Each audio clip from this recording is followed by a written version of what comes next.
Olá pessoal, muito bom dia. O Jackson Abrão Entrevista tem o prazer de receber hoje as duas maiores expressões do jornalismo político do Estado, Cileide Alves e Fabiana Pulcinelli. Sejam bem-vindas e bom dia às duas. Vamos começar com a Fabiana. A palavra-chave do jornalismo é isenção. Tem como chegar aos 100% de isenção? Primeiro, bom dia, Jackson, bom dia, Cileide, bom dia a todo mundo que está acompanhando a gente, prazer estar aqui. Jackson, eu acho que tem como você buscar, todo dia, você ter um esforço pela busca da isenção. Na faculdade já, na época que eu me formei, há mais de 20 anos atrás, já se falava que imparcialidade e isenção completa não existe, mas que existe o esforço diário do repórter de buscar essa isenção. Eu acho que quando você segue todas as regrinhas básicas ali, de ouvir todos os lados, de aprofundar na apuração, na investigação, você está buscando essa isenção. Cileide, a pergunta é a mesma. Bom dia, Jackson, Fabiana, bom dia a todos. Obrigada pelo carinho aí da homenagem aí, né, das melhores de Goiás. E dito isso, Cileide, por um nome como Jackson Abrão, a gente se sente chique. Mais importante. Cileide, eu não minto. Bom, eu acho que o jornalismo, ele passou por duas fases, né? Uma fase que era ruim, que era você achar que 100% era possível, 100% de objetividade, e uma outra fase hoje que se faz muito, confunde muito opinião, ponto de vista com informação. Eu acho que é possível você chegar mais próximo possível dos fatos. E isso se faz com apuração, né? Mesmo só ouvindo, ouvindo todas as partes, ainda é insuficiente. A gente tem que apurar, porque cada parte ela tem uma visão parcial do fato. Se a gente ficar nas partes, eu tenho uma visão parcial de uma parte, uma visão parcial de outra parte, isso não quer dizer que eu tenha conseguido chegar próximo dos fatos. Então eu acho que a meta do jornalismo é essa, é ir atrás o mais próximo possível dos fatos, dos acontecimentos e retratar isso com todo esse contexto para o público. Isso é possível sim. A próxima pergunta é para você também, Cileide. O repórter político sofre intolerância, principalmente do poder executivo, do poder legislativo, com ameaças. Isso existe no seu trabalho diário de jornalismo? Você enfrenta alguma tolerância, algumas ameaças? Porque normalmente o poder público é intolerante com a crítica, né?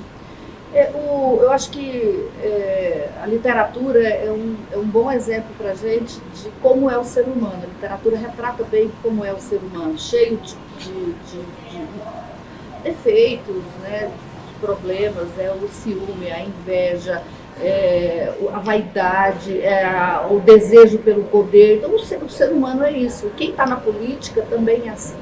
Então, exerce sim muita pressão, o jornalismo recebe muita pressão, esse jornalismo que busca estar mais próximo, né, dos acontecimentos. Então, de um modo geral, uma parte não vai gostar, né? Sempre tem uma parte que não gosta que os fatos sejam mais verdadeiramente transmitidos. Então, o jornalismo político também enfrenta isso, porque a gente lida muito proximamente com essa coisa da vaidade e do desejo de poder. Então, claro que sim, a gente recebe pressão, tem uma pressão que eu acho que faz parte, né, tolerável, você tentar influenciar o outro com uma versão, com fato, com informação, e tem aquelas pressões que extrapolam, né, e que são muito desrespeitosas. A gente tem que lidar com isso e impor respeito, impor um limite para que essas pressões cheguem até a gente. Normalmente a pessoa não gosta da crítica, né, Fabiana? E políticos muitas vezes não estão muito acostumados à crítica, né? Estão cercados ali de bajuladores e aí ficam meio resistentes. Eu costumo dizer, Jackson, são duas coisas. Uma coisa muito positiva é quando se troca de grupo político no poder e aí você continua fazendo o mesmo jornalismo de sempre. Aí eu acho que esse reconhecimento, e isso faz parte da conquista da credibilidade que o jornalista, o repórter tem, né? Quando troca de poder, o pessoal fala, porque o fulano, adoram rotular, né? É lulista, bolsonarista, é MDBista, é tucano. E aí, quando troca de poder, você continua fazendo lá o seu mesmo papel de sempre. Você vai ouvir da oposição, que antes não era oposição, era situação, você vai receber informações e vai continuar trabalhando da mesma forma. Então, isso eu acho que é uma coisa que, com o tempo, você vai sabendo lidar com essas pressões, e existem muitas pressões que vão além da conta, como a Cileide falou, acho que existe demais, com alguns grupos mais ainda, mas eu acho que com o tempo você vai sabendo lidar e vai mostrando que o seu trabalho, a sua credibilidade, o que você conquistou até aqui, te dão condições para você, chega para lá. Fabiana, acho que o jornalismo político precisa muito de maturidade também, né? Acho que precisa de maturidade, a gente precisa de maturidade na cobertura do dia a dia, porque é aquela coisa de uma fonte sempre estar tentando te enganar ou tentando te usar de alguma forma. Então, mais no jornalismo como um todo, você precisa ter esse cuidado, no jornalismo político mais ainda, porque você está lidando com gente muito experiente que vai tentar te manipular. Então, acho que precisa da maturidade nessa cobertura, precisa da maturidade também no lidar, né, no trato com as fontes e com os grupos e com quem está no poder. Muitas vezes a gente percebe que a independência não é o que o poder gosta, né? Isso é uma coisa que eu descobri aos poucos, né, no jornalismo, que o fato de ser uma pessoa de origem interiorana, sem famílias na política, sem participação em grupos econômicos, isso me deu uma condição natural de ser uma pessoa independente, digamos assim, né? sem nenhum tipo de raiz aí. Isso foi muito importante para a construção da minha carreira, porque eu não tenho preocupação de agradar ou desagradar porque eu tenho interesses ou uma família com interesse ou pessoas próximas. Então, independência é fundamental. Eu acho que em muitas profissões é importante a independência, mas no jornalismo eu acho que ela é fundamental. Sem independência, a gente não consegue ir muito longe. O que a Fabiana fala, e eu concordo com ela, essa coisa de os grupos políticos passarem e nós continuarmos no poder, isso é possível por conta dessa independência. Então, se eu fiquei no governo X e não me alinhei a esse governo em nada, não dependi desse governo para conseguir as coisas profissionalmente, né, a não ser informação, óbvio, e eu pude sobreviver a esse governo, continuar num outro governo e continuarei em outros governos quando ocorrerem as mudanças que ocorrem no processo político eleitoral, por conta dessa independência.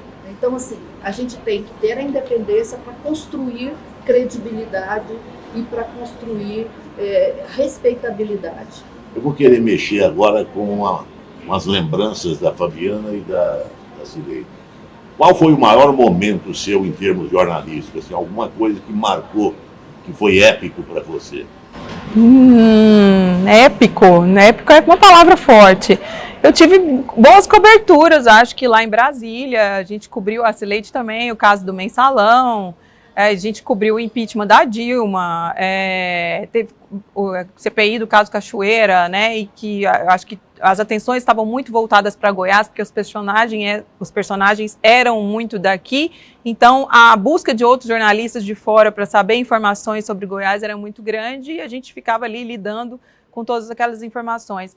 Acho que, na verdade, Jackson, eu gosto do dia a dia da cobertura de poder, gosto muito do dia a dia, que muitas vezes não são grandes reportagens ou grandes matérias que dão grandes repercussões, mas é aquela vigilância diária que eu acho que não só o jornalismo, como toda a população deveria trabalhar, que é o controle social do poder. A emoção foi permanente. Então. É a emoção de sempre.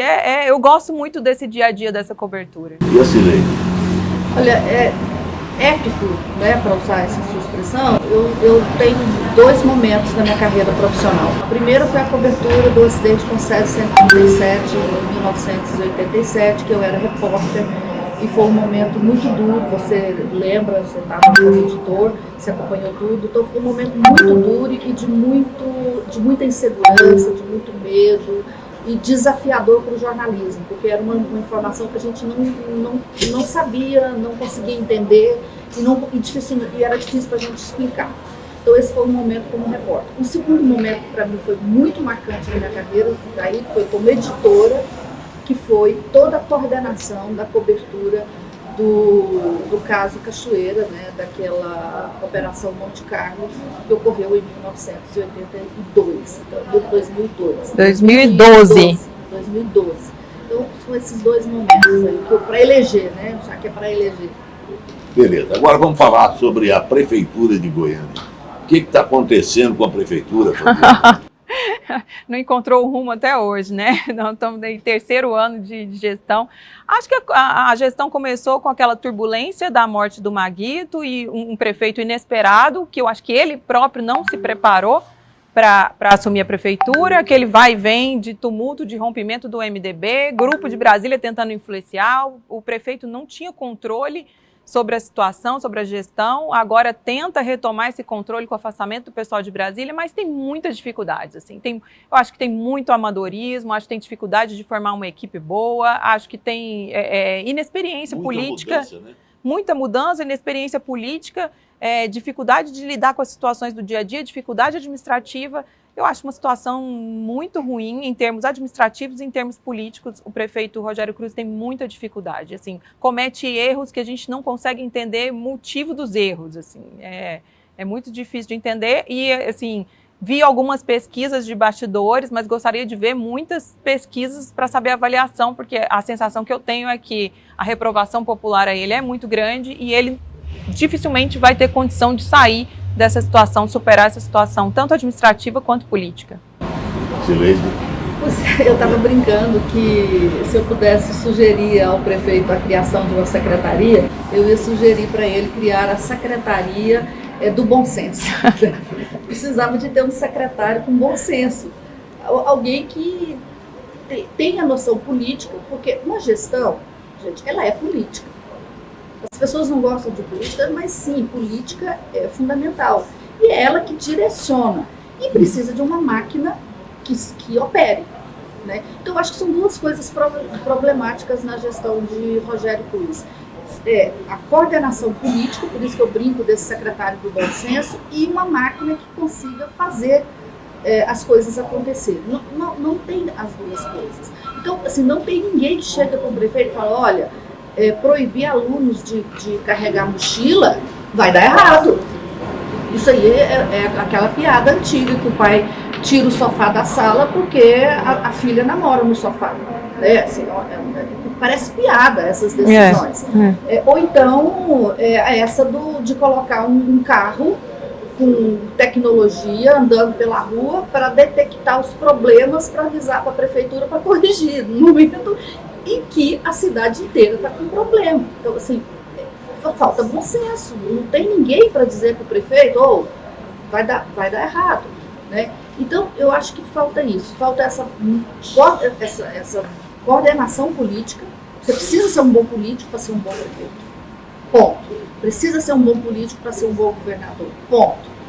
E pessoas com competência para tocar a máquina. Então, quando você pega assim, um ou outro secretário bom na prefeitura, você tem, ali anda, na secretaria dele anda, mas o restante não anda. Não participa. Então, se a Comurg não funciona, isso mata qualquer administração. Eu gostaria de passar a bola agora para a Fabiana sobre a encrenca Comurg. O que está acontecendo? Tem uma caixa preta lá dentro?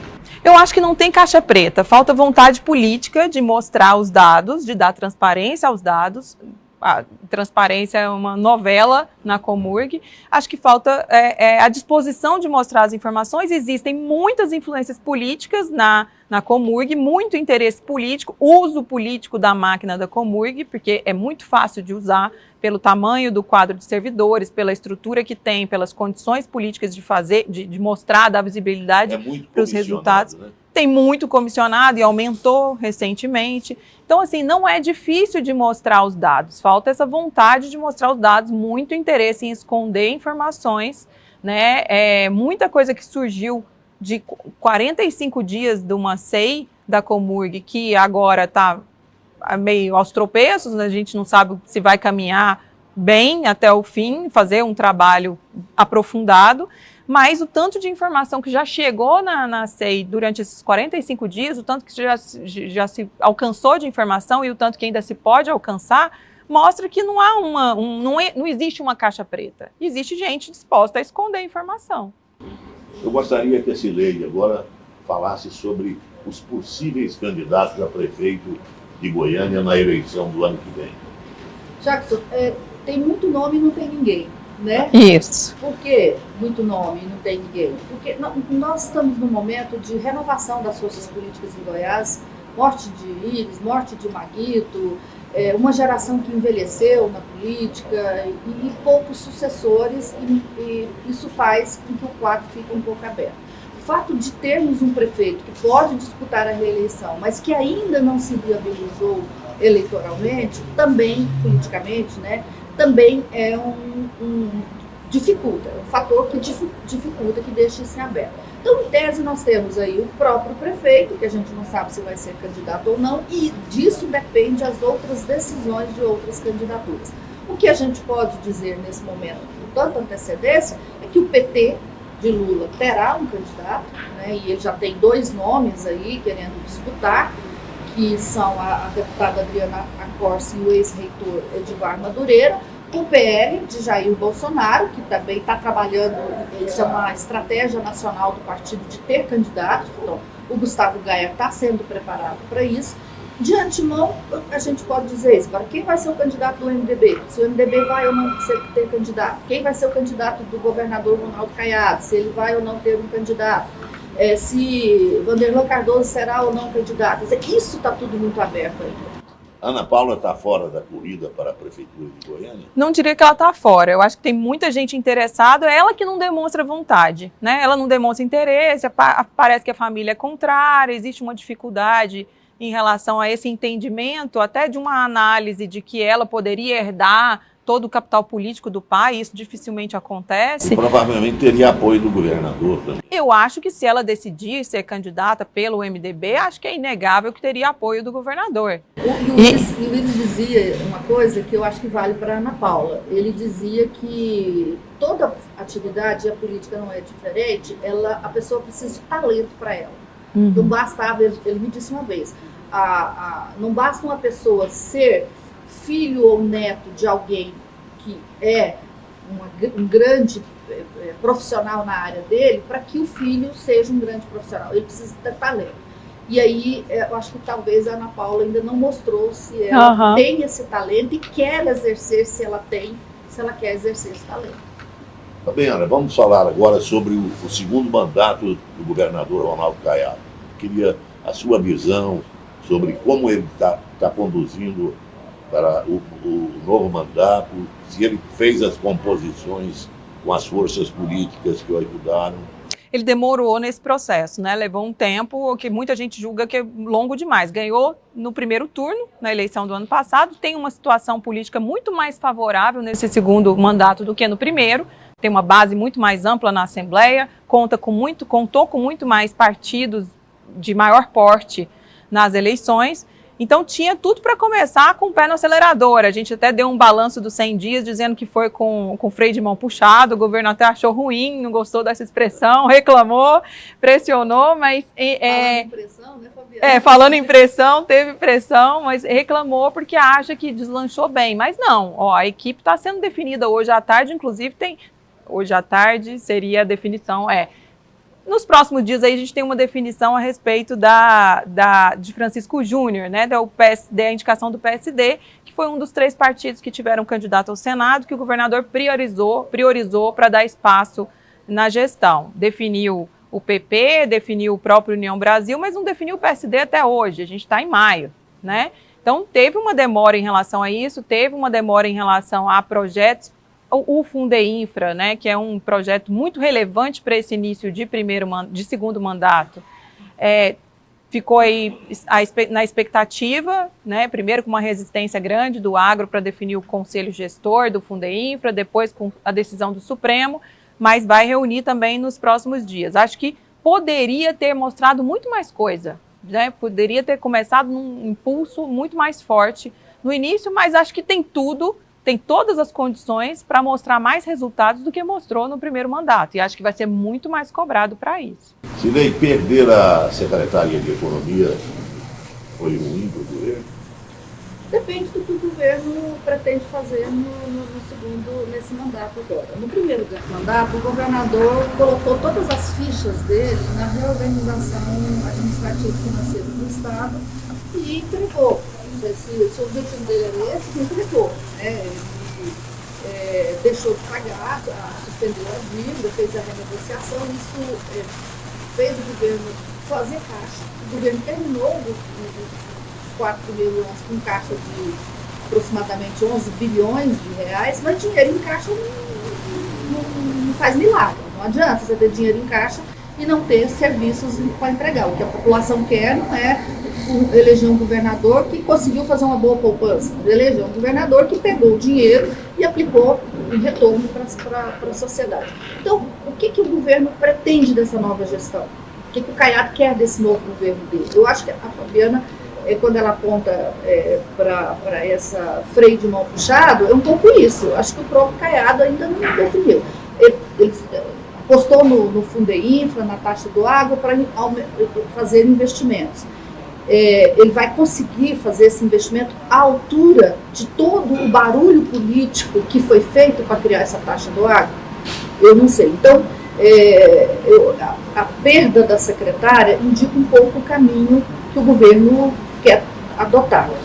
Tem um livro do Bernardo Ellis que chama Chegou o Governador, e que ele fala que o governo ele passa por algumas fases de delírio, de prostração, né? Esse governo agora está um pouco no delírio ainda, né? Assim, eu quero isso, eu quero aquilo, eu sou isso, eu sou aquilo, eu sou o melhor governador, o Goiás é o melhor estado. Assim, Deslumbramento. Um deslumbramento ainda, assim, de uma sensação de muito poder, né? O governador está com muito poder. Agora, isso tem que retornar, esse poder todo tem que retornar para a população, e é isso que a gente vai ver o que esse governo fará. Fabiana, o governador e o próprio Daniel Vilela, né, parecem ambos, né, tentando trazer o Gustavo Mendanha para ser partidário, trabalhar junto com eles. Qual é a tentativa? Por que razão buscar o Gustavo Mendanha? Seria dado a ele um cargo para disputar em 2026? Porque o Daniel surge como candidato tranquilo à sucessão do Ronaldo Caiado. Sim, o Daniel é candidato em 2026. Eu acho que a tentativa principal é tirar do jogo, tirar de cena aquele que foi o principal adversário deste grupo político na eleição do ano passado.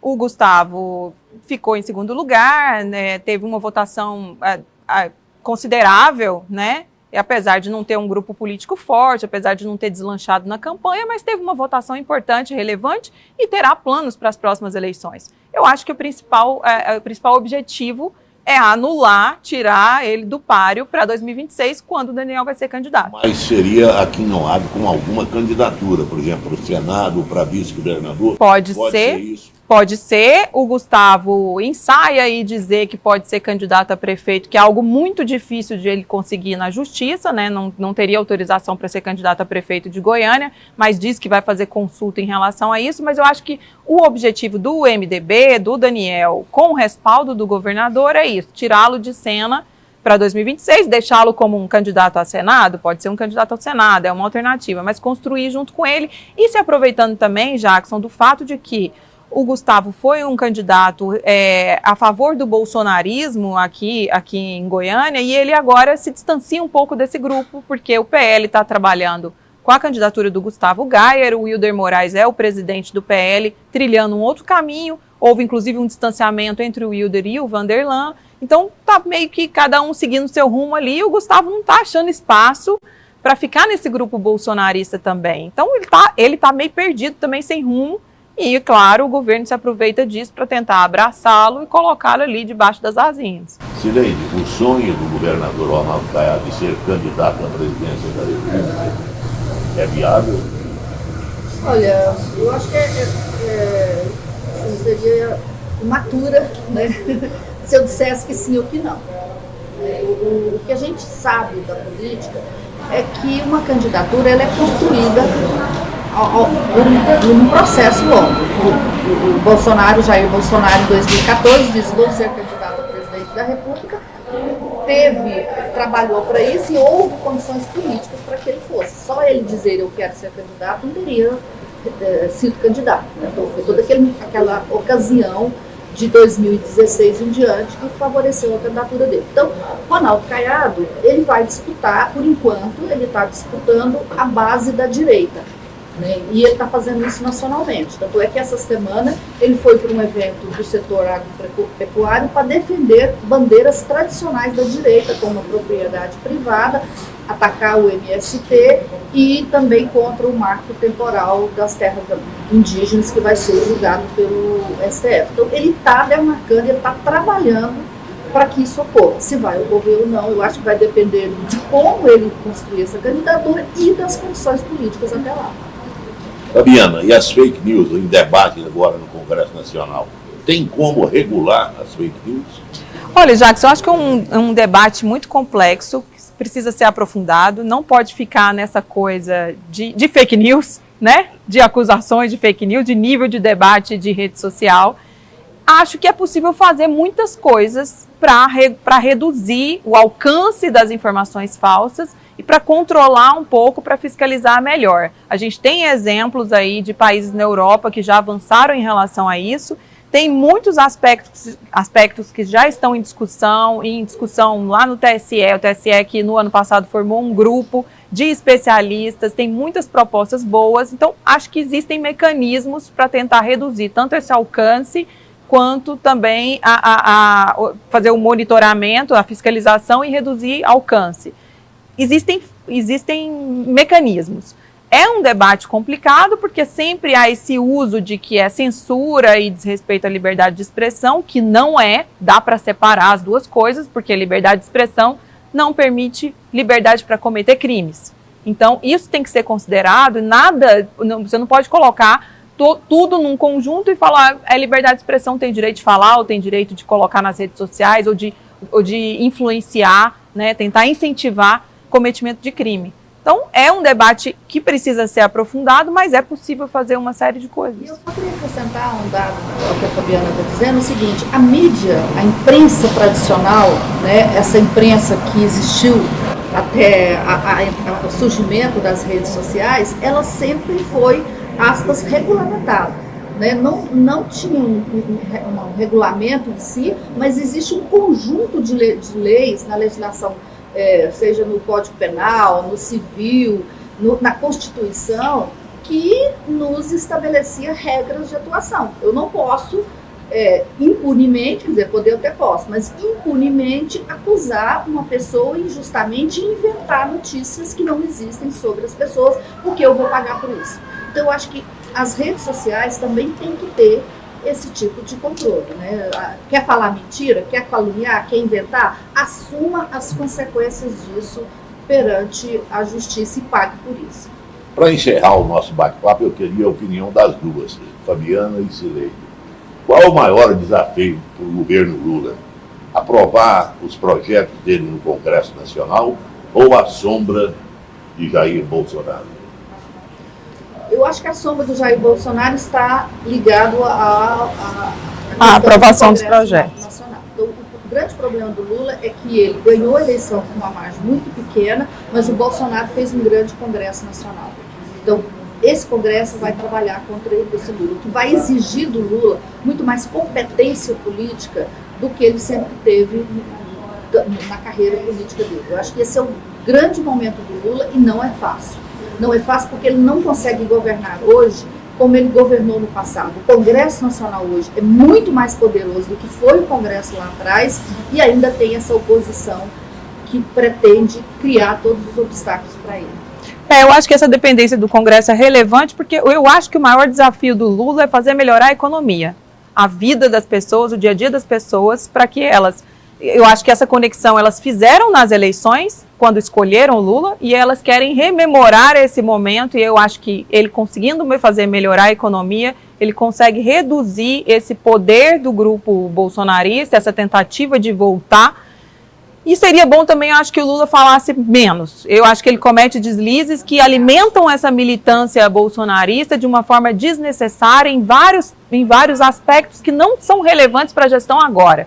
Falar de guerra da Ucrânia, culpar videogame por causa de massacre em escola, esse tipo de coisa mexe com a militância, faz a direita e a extrema-direita se mobilizarem muito e atrapalha o governo de forma que a guerra da Ucrânia e o jogo do videogame, claro, se reduzindo, fazendo a discussão virar uma coisa rasa como essa, não influenciam no governo, não são relevantes para o governo agora.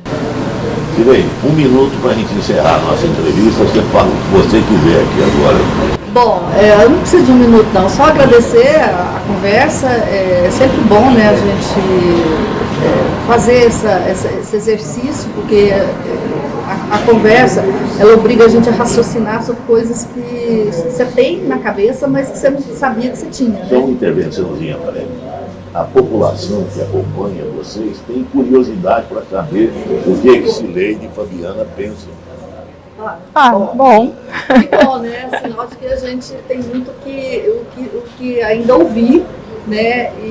E apurar de informação para a gente corresponder a essa expectativa. Obrigada por dar essa oportunidade aqui para pensar um pouquinho sobre esses assuntos. Eu que agradeço. Fabiana, você também. Eu só quero agradecer o convite. Se é para dar uma mensagem, eu diria que eu recomendo a todo mundo que haja mais diálogo e que haja mais busca por informação e fuja das fake news, busque informação embasada, confira as informações, não acredite em tudo que você recebe no WhatsApp e diálogo. Eu acho que o Brasil precisa de muito diálogo, muita conversa, muito bate-papo como o nosso aqui, tentando aprofundar nas questões, apesar de ter sido muito rápido, mas é nesse caminho aí que eu acho que a gente avança. Obrigada. Quanto tempo deu, tá bom? Jackson Abrão Entrevista volta na próxima segunda-feira, às 10 da manhã. Um abraço a todos e até lá. Tchau.